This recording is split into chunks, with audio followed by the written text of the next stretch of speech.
Okey, Assalamualaikum. Hari ini kita bertemu kembali untuk membincangkan tajuk elektromagnetism ke elektromagnetan. Kita akan mulakan dengan soalan kefahaman atau understanding. Okey, soalan pertama. Diagram time point 3 shows a relay. A relay is a switch which operates based on the principle of an electromagnet. So, ini adalah satu geganti. So, geganti switch yang beroperasi berdasarkan prinsip elektromagnet. Jadi soalan pertama, explain why the core of the relay is soft iron. Mengapa teras geganti adalah besi lembut? Jadi jawapannya adalah untuk memudah dimagnetkan dan dinyah magnetkan, easy to magnetize and demagnetize. Okey, now kita pergi pada soalan yang seterusnya. How the relay function as a switch? Bagaimana geganti berfungsi sebagai switch? Jadi kalau kita lihat sini, gambar rajah ni main peranan yang penting untuk kita menerangkan prinsip kerja relay switch atau geganti. Okey, yang pertama kita tengok kepada soft iron core di sini, dan kita ada solenoid dan kita ada bekalan kuasa ataupun bateri. Ini adalah soft iron armature, anchor besi lembut, pivot, kontak sesentuh.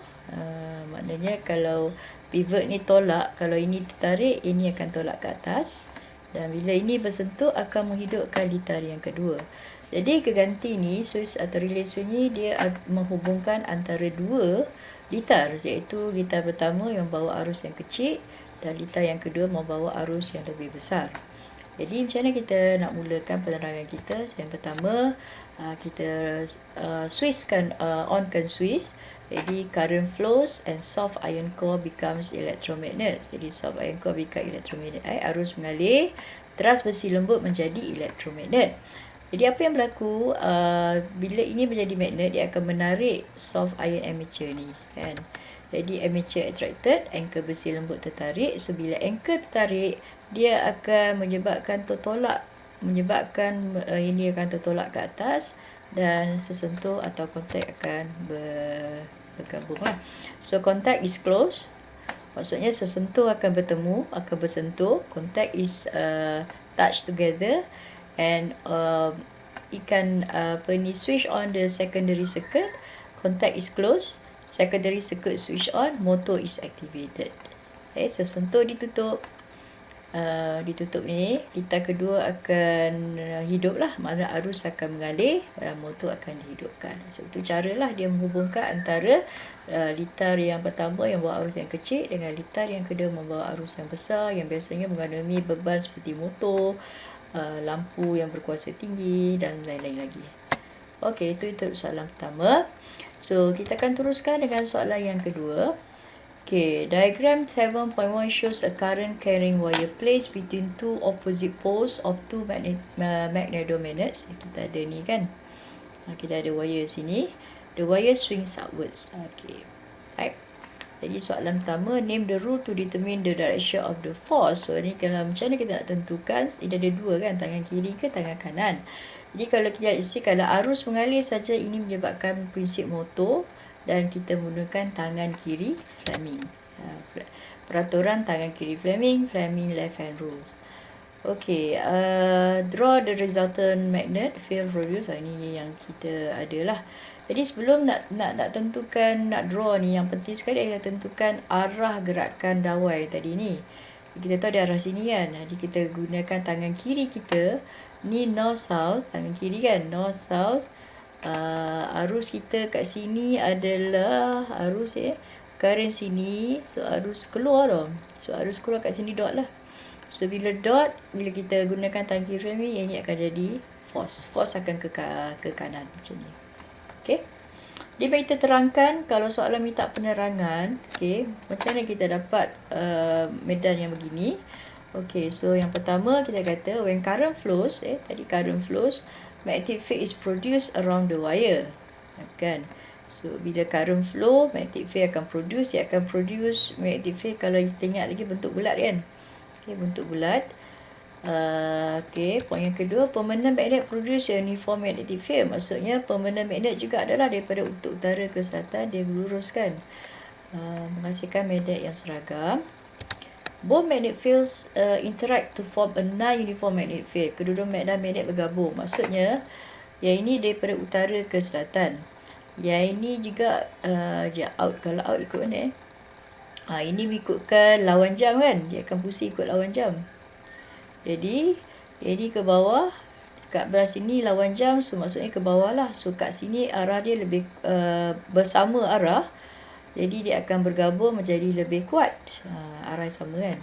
Sebelah sini pula, yang ni utara selatan ke bawah. Yang ni dia ikut lawan jam. So dia akan ke atas kan. So ini ke atas, yang ni ke bawah. So dia bergabung dengan arah yang bertentangan, opposite direction, menyebabkan weak magnetic field. Jadi medan magnet yang lebih lemah. So sini medan kuat, sini medan yang lemah. Maka akan menghasilkan satu daya paduan bertindak daripada medan magnet yang kuat kepada medan magnet yang lemah. So medan magnet yang ni ada kuat ada lemah ni kita sebut non-uniform magnetic field. Ataupun medan magnet yang tak seragam yang kita kenali sebagai medan lastik atau Rutherford field. Rutherford field ialah medan magnet yang tidak seragam, non-uniform magnetic field. Okey. Jadi menyebabkan produce a resultant force. Okey, jadi itu yang menyebabkan daya bertindak arah ke sini. Harap faham kan? Macam nak explain macam ni. Okey, kita pergi seterusnya soalan yang ketiga. Diagram 10.4 shows an electric motor which is supplied with 12 volt AC. So ini kita ada motor dengan 12 volt AC power supply. Dia gunakan AU so ini kalau lihat, ini adalah motor arus ulang-alik. So explain how the motor is able to rotate. Ni motor kita dah bincang tadi. Tadi untuk satu wire, kat ni kita ada gegelung coil kan. Dia bentuk macam ni lah. Okay, so arus akan mengalir ikut sini. So arus akan mengalir. Okay, so ini akan keluar lah. So bila mengalir arah arus, kita gunakan tangan kiri. Ini utara selatan. Jadi kalau kita guna, ini adalah force kat atas. Cuba buat sekarang. Kutub utara selatan, jari yang tengah. Kutub utara selatan, arus into cross into. Dan maknanya ibu jari kita, bukan jari kita yang ketiga pergi arah sini lah, ke sana. Dan daya kita akan bergerak ke atas. Sama juga lah kat sini terbalik lah. So daya akan ke bawah. Okey, mari kita tengok jawapan. So ini ialah untuk maksudnya ini ke atas, ini ke bawah. So ini ialah kata full field tadi lah. So bila ke atas, maksudnya daya ke bawah ni lebih tinggi daripada daya ke yang ke atas ni lah. So daya bertindak daripada bawah ke atas. Sama juga, yang ni kuat, yang ni lemah. So daripada atas ke bawah. That's why dia menyebabkan ada wujud dua daya yang bertindak berpasangan tetapi pada arah yang bertentangan. Satu ke sini, satu ke bawah, menyebabkan coil ni akan berputar. Dia akan putar ke atas dengan serentak lah, menyebabkan dia berputar. Okey, poin pertama, current flows in the armature. Arus mengalir melalui ammeter. Poin yang kedua, magnetic field produced by current conductor berinteract with the magnetic field. Maksudnya ada dua magnetic field tadi kan. So bila current flow, sekeliling konduktor tadi akan menghasilkan medan magnet. So akan bergabung dengan medan magnet daripada pemedan magnet. So itu kita perkataan interact atau bergabung.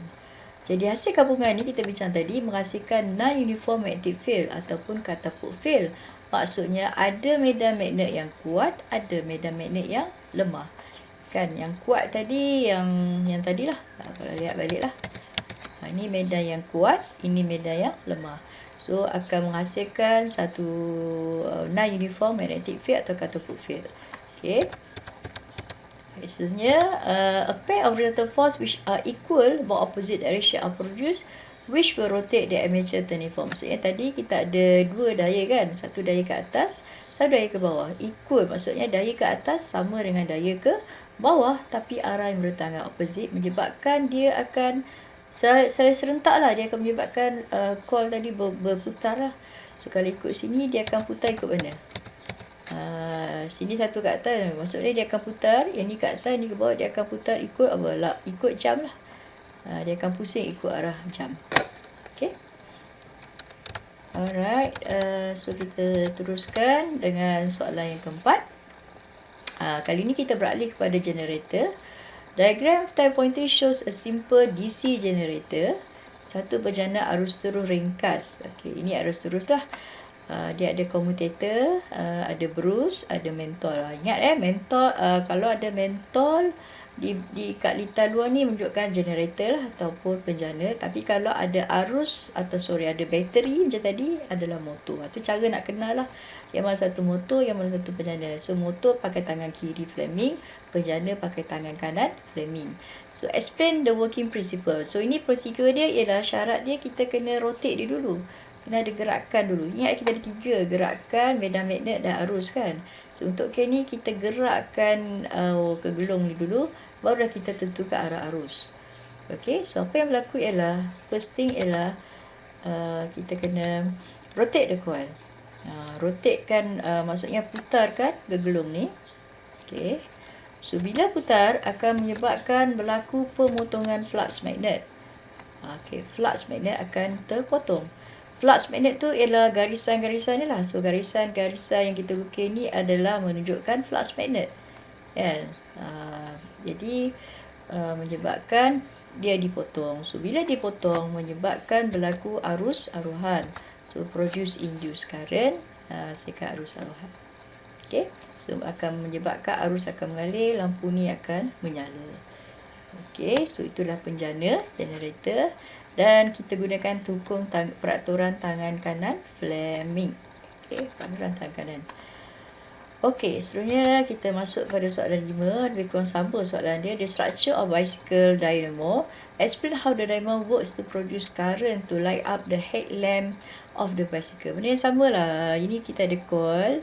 Sini kita ada pembenda magnet. Kat sini kita rasa cikgu magnet ni akan berputar kali ni. Yang tadi ni kita bincang gegelung berputar kan. So ini magnet putar. Jadi bila kayuh basikal, sebab itu kita kena rapatkan knob ni pada tayar basikal. Kalau tidak tak ada apa yang berlaku lah. So nampak knob ni bila dia rapat, sebenarnya kalau kita tengok pada dynamo tu dia macam ada gerigi-gerigi kan, yang menyebabkan bila basikal berputar dia juga akan berputar sekali. So bila ini berputar, the whole thing ni, magnet ni juga akan berputar. So akan berlakulah pemotongan flux magnet. Okay, kita tengok poin pertama. The wheels turn the knob. Maksudnya wheels tadi berfungsi akan menyebabkan knob ni akan berputar sebab dia bersentuh dengan wire ni, tayar ni lah. So akan berlaku the magnet rotates in the soft iron core. So kali ini magnet rotate. So bila magnet rotate, maka akan berlaku magnetic flux is cut lah. Berlaku pemotongan flux magnet. So bila berlaku pemotongan flux magnet akan menghasilkan arus aruhan. So menyebabkan lampu basikal depan tu akan menyala. Okey so ini adalah untuk sekali lagi kita ingatkanlah, kalau dynamo mesti ada gerakan coil ataupun magnet is one menyebabkan berlaku pemotongan flux magnet, arus aruhan dihasilkan. Tapi untuk motor, ingat tadi motor bermaksud arus mengalir. So, bila arus mengalir, gegelung akan menjadi medan magnet, akan bergabung dengan medan magnet dari pembenda magnet, akan menghasilkan catapult field, akan menghasilkan daya paduan yang sepasang tadi kan. So menyebabkan coil akan berputar. Okay, so bezalah. Alright, kita masuk pada transformer pula. Explain the working principle of a transformer. So ni ialah transformer. Ingat bentuk dia ada 4 segi macam ni. Dia ada 2 part lah. Satu sebelah kiri biasa kita panggil input lah ataupun gegelung primer. Sebelah kanan ialah gegelung sekunder. Okay, dan biasanya belah kiri ni input kita sambung kepada bekalan kuasa arus ulang alik 240 volt. Biasalah kita pakai kan. Ini kita dekat plug in dekat kita punya main power supply lah. Dan yang output ni biasanya beban lah, atau seperti biasanya ialah lamp lah, light bulb ataupun mentol, ataupun kadang-kadang kalau realnya ialah kita pakai motor lah biasanya. Dan sini kita ada lilitan ni, ingat lagi lilitan wire ni. So ini ialah gegelung primer coil, ini ialah secondary coil. So bilangan ni tak sama lah sebab bilangan lilitan mempengaruhi voltage yang dihasilkan. Okay, alright. So kita tengok macam mana prinsip kerja dia. Okay, poin yang pertama ialah arus ulang alik mengalir melalui gegelung primer. So arus ulang alik mengalir melalui gegelung primer. Okay, mengalir. Poin yang kedua, teras besi lembut dimagnetkan. So bila arus mengalir, magnet akan teras besi akan dimagnetkan. Okay. Ini kita dah belajar awal bab elektromagnet. Poin yang keseluruhnya ialah transmisi lembut hubungkan antara gelombang primer dengan gelombang. Maksudnya dia ni akan menjadi penghubung lah antara gelombang primer dengan gelombang sekunder. Maksudnya kalau sini magnet, sini pun jadi magnet lah. So dia asas sini jadi magnet. Jadi secara tak langsung transmisi lembut ni akan menyebabkan di bahagian sini juga akan menjadi magnet, akan dimagnetkan. Okey, arus sulalit mempunyai arah dan magnetik yang berubah. Kalau kita ingat graf dia, arus sulalit graf dia macam mana? Graf apa ni, ulang arus sulalit kita tengok balik. So graf dia macam mana? Macam ni kan. Macam tu. Maksudnya nilai dia sentiasa berubah daripada kosong naik ke sampai sini. Paling tinggi lah, dia turun balik sampai kosong kan, lepas tu turun balik tapi naik balik ikut arah sini tapi arah bertentangan. Sebab itu kita kata magnetik berubah dan arah juga akan berubah. Dan kata kita tengok balik pada konsep asal, perubahan medan magnet berlaku dengan 3 cara. Satu, pemotongan flux magnet. Satu lagi dengan cara perubahan arah medan magnet. Satu lagi ialah magnitude medan magnet. So kat sini ada 2 lah ni, arah berubah. Dan satu lagi ialah magnitude berubah, menyebabkan medan magnet yang terhasil kat sini akan mengalami perubahan medan magnet. Disebabkan arah arus yang berubah, maka terdapat perubahan medan magnet. Sekali lagi cikgu ingatkan, kerana kenapa terdapat perubahan medan magnet? Sebab kita pakai arus sulalit. So bila pakai arus sulalit, arus dia sentiasa berubah arah, yang pertama. Yang kedua, magnitude dia sentiasa berubah daripada banyak sikit naik banyak, turun balik jadi minima, dan lepas tu naik balik tapi arah yang bertentangan. Jadi bila terdapat perubahan medan magnet, maka arus-arus arahan mengalir melalui gegelung sekunder. Sebelum tu kita sebut dululah bahawa terdapat EMF ataupun daya gerak elektrik dia aruskan di kawasan sini oleh gegelung sekunder ni, menyebabkan arus arahan mengalir. Kita sebut, lupa nak sebut ni, voltage ataupun EMF, electromagnetic force is produced ataupun induce, ataupun daya gerak elektrik diarahkan menyebabkan arus arahan mengalir melalui gegelung sekunder. Okey, itu caralah bagaimana transformer berfungsi. Okey, kita pergi soalan sunya, soalan 7. Two thin copper strips PQ and RS. Mana ni? Ini PQ, ini RS kan, connected to a circuit. Okey, kat sini ini nak tengok konsep apa ni, elektromagnet lah. So sebab ini tak ada magnetic field kan, medan magnet tak ada, so dia bukan motor. So ini adalah elektromagnet lah. So dia tanya apa berlaku pada PQ dan RS sebab arus mengalir. Okey, so kita tengok sini, arus akan mengalir. So akan mengalir ikut sini kan. So arus ikut sini. Okey, dari sini ke sini dan turun balik daripada sini ke sini. Okey, nampak tak? So maknanya akan berlaku medan magnet sekeliling lah PQ dengan RS. Jadi kalau lihat di sini, PQ ni ke bawah kan, bila ke bawah dia into lah. So kita buat cross macam tu. Kan. Okey, kemudian RS ni adalah apa?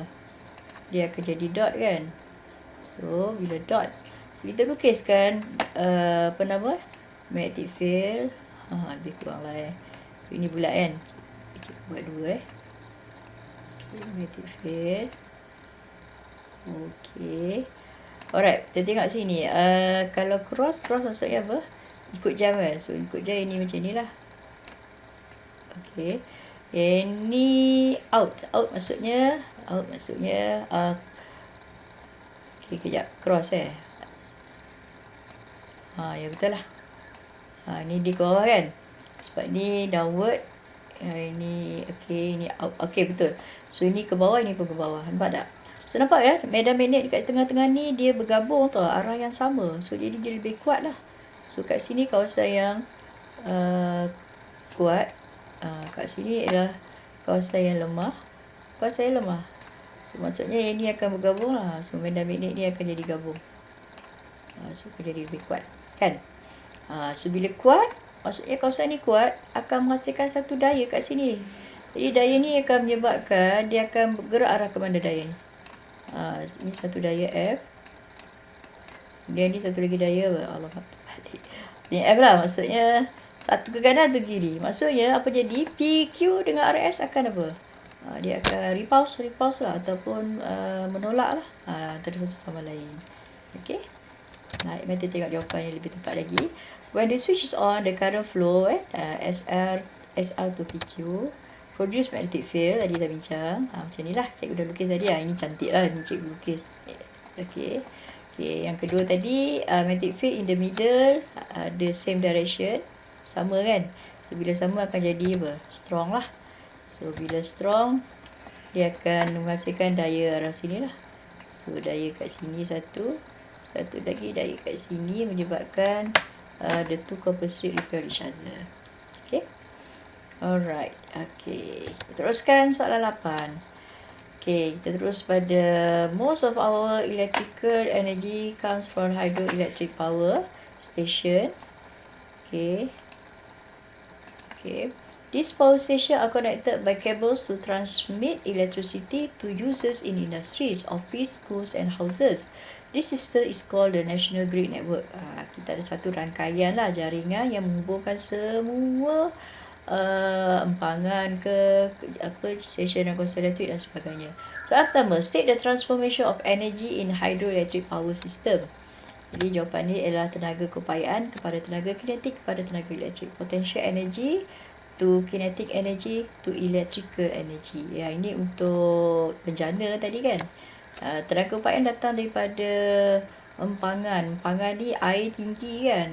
Air tinggi, so ada empangan dan tenaga keupayaan akan menggerakkan turbine tenaga kinetik dan akan menghasilkan tenaga elektrik. Right, so selanjutnya, explain briefly the importance of the National Grid Network System in distributing electrical energy to the users. Apa kebaikan grid system? Okey, kebaikan pertama ialah pastikan bekalan elektrik berterusan dan mencukupi. Jika satu kawasan tu tak cukup tenaga dia, akan dibekalkanlah ke kawasan yang kekurangan elektrik.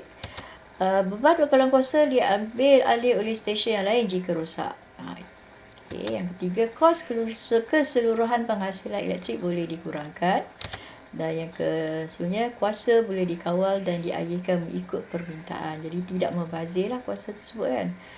Okey. Kita pergi soalan 9. Soalan akhir lah. Diagram 20 shows an electromagnetic crane. Explain how the electromagnetic crane can be used to lift scrap metal. Kan, dia bawa sini, dia on, hidupkan switch, dia akan kutip. Lepas tu dia bawa di tempat lain, dia matikan switch, dia akan turun. So, ini pakai konsep electromagnet. So, when current flows through the solenoid, a magnetic field is produced. Okay. Point yang kedua, the soft iron core will magnetize. Kat sini kita ada soft iron core ni akan magnetize. Terang besi lembut dimagnetkan. The scrap metal attract lah. So, yang besi ni akan attract. When the current is switched off, so pergi kat tempat lain, switch off current, soft iron core demagnetize and the scrap metal falls down. Itu caralah dia berfungsi. Okey, sampai sini saja perbincangan kita tentang soalan understanding, kemahiran dalam bab keelektromagnetan. Kita sambung pada bahagian yang lain.